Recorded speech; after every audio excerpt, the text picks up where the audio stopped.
Students, आज हमने chemistry का फर्स्ट चैप्टर स्टार्ट किया है जिसका नाम है introduction to fundamental concepts chemistry. इसमें सबसे पहले जो चीज़ डिस्कस करनी है हमने है वो केमिस्ट्री की definition.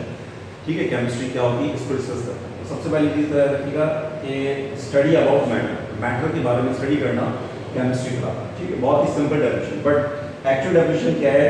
Chemistry is the branch of science in which we discuss about the composition, properties and changes involved in matter। ठीक है, this is all about the definition of chemistry। Chemistry के अंदर हम मैटर की composition, उसकी properties और उसमें होने वाली चेंजेस को डिस्कस करते हैं। ठीक है, तो सबसे पहले हमें पता होना चाहिए कंपोजिशन के मीन्स क्या होता है। तो याद रखिएगा, कंपोजिशन मीन्स होती है फॉर्मेशन, बनावट। कोई भी कंपाउंड, कोई भी सब्सटेंस किस तरह से फॉर्म होगा, उसकी एस्टेब्लिशमेंट कैसे, वो कैसे सिंथेसाइज होगा। जैसे वाटर, एग्जाम्पल के तौर पर वाटर। अब जिस शख्स से पहले वो वाटर देखा होगा तो उसको ये तो नहीं पता होगा कि वाटर के अंदर ऑक्सीजन हाइड्रोजन मौजूद है। लास्ट के तौर पर केमिस्ट कोई होगा या कोई साइंटिस्ट होगा जिसने इसे एनालाइज किया होगा और ये बात मालूम की होगी कि वाटर के अंदर ऑक्सीजन और हाइड्रोजन मिलकर वाटर का एक मॉलिक्यूल बना रहे हैं। वाटर की फॉर्मेशन की अगर बात करें तो एक ऑक्सीजन और दो हाइड्रोजन मिलकर वाटर बना। बिल्कुल इसी तरह कार्बन डाइऑक्साइड को जब एनालाइज किया गया होगा तो पता चला होगा कि कार्बन डाइऑक्साइड के अंदर एक कार्बन का एटम है और दो ऑक्सीजन के एटम्स हैं जो मिलकर कार्बन डाइऑक्साइड के मॉलिक्यूल्स की फॉर्मेशन का है। Second one is properties. तो याद रखिए कि प्रॉपर्टीज बेसिकली दो किस्म की होती हैं, फिजिकल और केमिकल प्रॉपर्टी। फिजिकल प्रॉपर्टीज और केमिकल प्रॉपर्टीज क्या होती है, इससे पहले मैं आपको कहूंगा कि प्रॉपर्टीज बेसिकली क्या है। याद रखिए, प्रॉपर्टी से मींस है किसी भी चीज में पाया जाने वाली एक ऐसी क्वालिटी, एक ऐसी बात जो उसकी आइडेंटिफिकेशन हो, जो उसकी पहचान हो। यानी किसी भी मटेरियल में, सब्सटेंस में मौजूद एक ऐसी क्वालिटी जो उसकी आइडेंटिफिकेशन हो, उसकी पहचान बन जाए। ठीक है, जैसे मिसाल के तौर पर अब ये मार्कर जो है वो आप कहेंगे सर ये मार्कर कैसा है। अगर आप समझे मार्कर कैसा है या कैसा लिखता है तो आप कहेंगे सर ये रेड लिखता है। क्यों? क्योंकि इसको लिखने पर हमें रेड कलर दिखाई दे रहा है। ठीक है, तो ये इसकी प्रॉपर्टी हुई कि ये रेड कलर का लिख रहा है, ब्लू या ग्रीन कलर का, एक्स्ट्रा कलर का नहीं लिख रहा। बिल्कुल इसी तरह प्रॉपर्टी हम ये भी कह सकते हैं कि लेट्स सपोज वाटर। अब वाटर किस टेम्परेचर पर बॉईल हो रहा है? 100 डिग्री सेंटीग्रेड। तो 100 डिग्री सेंटीग्रेड जो है वाटर का बॉइलिंग पॉइंट है। तो सिंपल सी फिनोमेना है, ये प्रॉपर्टी से मींस किसी भी चीज की एक ऐसी क्वालिटी जो उसको आइडेंटिफाई करे। जैसे मैंने बताया कि दो किस्म की उसमें फिजिकल और केमिकल। फिजिकल प्रॉपर्टीज होंगी जिनका ताल्लुक उसकी केमिकल नेचर से, वो कैसा है, किस शक्ल का, सॉरी फिजिकल नेचर से है, वो किस शक्ल का है, कैसा दिखता है, उसकी ओडोर कैसी है, उसका टेस्ट कैसा है, मेल्टिंग पॉइंट, बॉइलिंग पॉइंट, यानी मॉर्फोलॉजिकल फीचर्स अगर हम बात करें तो वो फिजिकल प्रॉपर्टीज होंगी। ठीक है, जबकि केमिकल प्रॉपर्टी से मुराद है कि कोई भी सब्सटेंस दूसरे सब्सटेंस से किस तरह केमिकली इंटरेक्ट करता है, उसकी केमिकल फॉर्मेशन क्या है। ठीक है, जैसे मेटल आयरन है, इसको जब आप किसी एसिड से रिएक्ट कराओगे तो लाजिम तौर पर हाइड्रोजन गैस जनरेट होगी और सॉल्ट बनेगा। ये मेटल की, स्पेशली आयरन की क्वालिटी हुई, ये केमिकल प्रॉपर्टी हुई कि वो केमिकली किस तरह दूसरे से इंटरेक्ट कर रहा है। ठीक है, अच्छा अब आ जाए चेंजेस यानी कि चेंजेस के बेसिकली मींस होते हैं कि कोई भी चीज अपनी ओल्ड फॉर्म से न्यू फॉर्म में आ गई, मतलब वो पहले किसी शक्ल में थी अब वो न्यू फॉर्म में आ गई। जैसे आप कहते हैं आप कॉलेज से या यूनिवर्सिटी से घर आए, आपने कहा मैं स्पेशली कॉलेज से, तो कॉलेज से जो घर आया तो आपने कहा मैं जरा यूनिफॉर्म चेंज कर लेता हूँ। ठीक है, तो आपने यूनिफॉर्म चेंज मतलब ये हुआ कि आपने अपने कॉलेज का जो एक यूनिफॉर्म था, आपका ड्रेस था, वो आपने चेंज करा और आप कैजुअल ड्रेस पर आ गए। तो इसी तरह कहीं पर भी, किसी जगह पर भी कोई चीज अपनी प्रीवियस फॉर्म से न्यू फॉर्म में आएगी तो मैं कहूंगा कि वो चेंज आया। ठीक है, अब चेंज बेसिकली दो किस्म के होते हैं, एक टेम्पररी चेंज और परमानेंट चेंज। टेम्पररी चेंज आती है वो चेंज होता है जो सर्टेन टाइम पीरियड के लिए होता है और कंडीशनल होता है। ठीक है, किसी ऑब्जेक्ट पर फोर्स लगी या कोई कंडीशन डेवलप हुई और उस कंडीशन के वजह से चेंज आ गया। ठीक है, तो ऐसा चेंज जो सर्टेन टाइम के लिए हो और कंडीशनल से टेम्परेरी चेंज का। जैसे मिसाल के तौर पर आप जो है वो बहुत आसान से एग्जांपल दे रहा हूँ, आपका स्पंज का टुकड़ा है, फॉर एग्जांपल फर्स्ट करते हैं डस्टर जो स्पंज का है। अब अगर मैं इसको प्रेस करूं तो प्रेस करने पर, स्क्वीज करने पर इसका साइज क्या हो जाएगा, कम हो जाएगा। ठीक है, तो अब साइज क्या हो गया, चेंज आ गया, साइज में चेंज आ गया। कब तक साइज चेंज रहेगा? जब तक मैंने स्क्वीज किया हुआ है, इसको प्रेशराइज किया हुआ है, इसको फोर्सली पकड़ा हुआ है, तब तक उसका साइज छोटा रहेगा।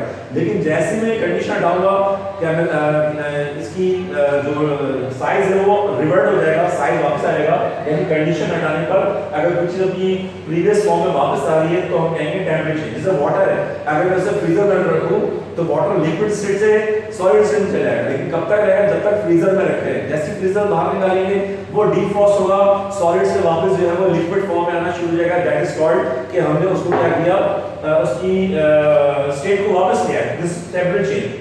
परमानेंट चेंज क्या है कि अगर कोई चीज जो है वो एक फॉर्म से दूसरी फॉर्म में जाए लेकिन कंडीशन हटाने के बाद भी रिवर्ट ना हो। मिसाल ये स्पंज का टुकड़ा था, मैंने उसको तोड़ कर छोटे टुकड़े बना दिए, बहुत सारे टुकड़े बन गए। अब फोर्स लगा के तोड़ा ना मैंने, कंडीशन लगा कर मैंने ब्रेक किया, अब मैं चाहता हूं दोबारा वापस बन जाए, तो दोबारा कंडीशन हटाने के बाद, फोर्स हटाने के बाद भी वो वापस नहीं बनेंगे, ठीक है? वो वापस स्पंज का टुकड़ा नहीं बनेगा जब तक कि उसे उसी प्रोसेस से ना गुजारा जाए जिससे वो फॉर्म हुआ था। जैसे और अच्छी एग्जांपल है, फॉर एग्जांपल वाटर, ठीक है? वाटर आपके पास मौजूद है, वाटर की मैं अगर इलेक्ट्रोलिसिस करवाऊं, इलेक्ट्रोलिसिस एसिडिक मीडियम में होती है, हाइड्रोजन गैस अलग हो जाएगी और ऑक्सीजन गैस अलग हो जाएगी, ठीक है? वाटर जो है वो टूटकर हाइड्रोजन और ऑक्सीजन गैस में कन्वर्ट हो गया। अब अगर मैं इलेक्ट्रोलिसिस का प्रोसेस रोक दूं, इलेक्ट्रोलिसिस का प्रोसेस फर्दर आगे प्रोसीड ना करूं, ठीक है, तो क्या हाइड्रोजन गैस ऑक्सीजन गैस मिलकर वापस वाटर बना देगी? नहीं, वाटर नहीं बनेगा अनलेस कि हाइड्रोजन ऑक्सीजन का फर्दर अलग से रिएक्शन ना कराए, ठीक है?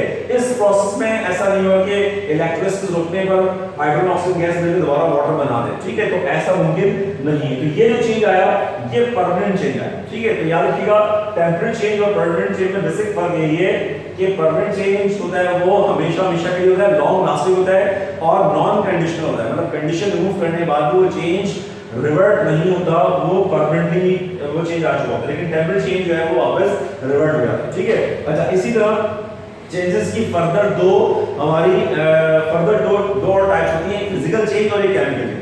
फिजिकल चेंज का मतलब है कि किसी भी चीज के कलर में, स्टेट में फर्क आ जाए तो हम कहेंगे फिजिकल चेंज, ठीक है? जैसे फॉर एग्जांपल आपका वाटर है, अब वाटर को आप हीट करें, ठीक है? वाटर जो है वो लिक्विड फॉर्म होता है, ठीक है? कन्वर्ट हो जाएगा, अभी भी वाटर रहेगा लेकिन ये गैस की फॉर्म में चलेगा, जिसे हम कहते हैं वाटर वेपर्स, ठीक है? तो अब हमने क्या नोट किया कि वाटर जो है वो कन्वर्ट हुआ है गैस के अंदर, ठीक है? उसकी नेचर चेंज नहीं हुई, उसकी फिजिकल क्वालिटीज में फर्क आया, फिजिकल फॉर्मेशन में फर्क आएगा। तो अगर कहीं पर चेंज ऐसा आ रहा है जो सिर्फ उसकी नेचर में, उसकी स्टेट में, उसके कलर में, ठीक है, फर्क आ रहा है तो हम कहेंगे दिस इज फिजिकल चेंज, ठीक है?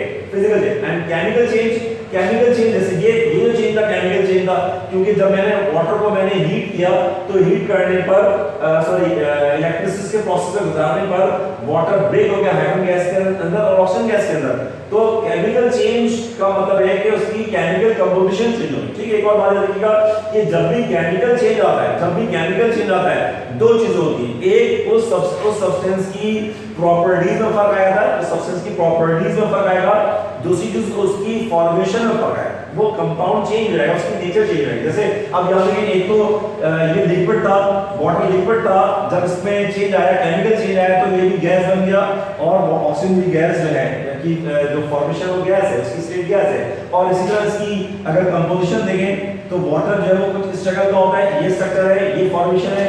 हाइड्रोजन के अंदर देखें तो फॉर्मेशन चेंज हुई, ऑक्सीजन के अंदर देखें तो फॉर्मेशन चेंज हो गई, ठीक है? तो अगर किसी भी चीज के अंदर केमिकल चेंज आ रहा है, इट मींस कि वहां पर कंपोजिशन में फर्क आ रहा है और साथ साथ उसकी प्रॉपर्टीज में फर्क आ रहा है। तो प्रॉपर्टीज और उसकी फॉर्मेशन में अगर चेंज आ रहा है तो दिस इज कॉल्ड केमिकल। तो हमने डिस्कस किया कि केमिकल चेंज और फिजिकल चेंज क्या होता है। तो ये टोटल जो हमने डिस्कशन की है वो सिर्फ केमिस्ट्री की डेफिनेशन को डिस्कस किया है कि केमिस्ट्री एक ऐसी ब्रांच है साइंस की जिसमें हम कंपोजिशन को, उस मैटर की प्रॉपर्टीज को और उसमें होने चेंजेस को डिस्कस करते हैं। This is the whole about the definition of chemistry, ठीक है? आई होप कि ये लेक्चर आपको समझ में आ गया होगा।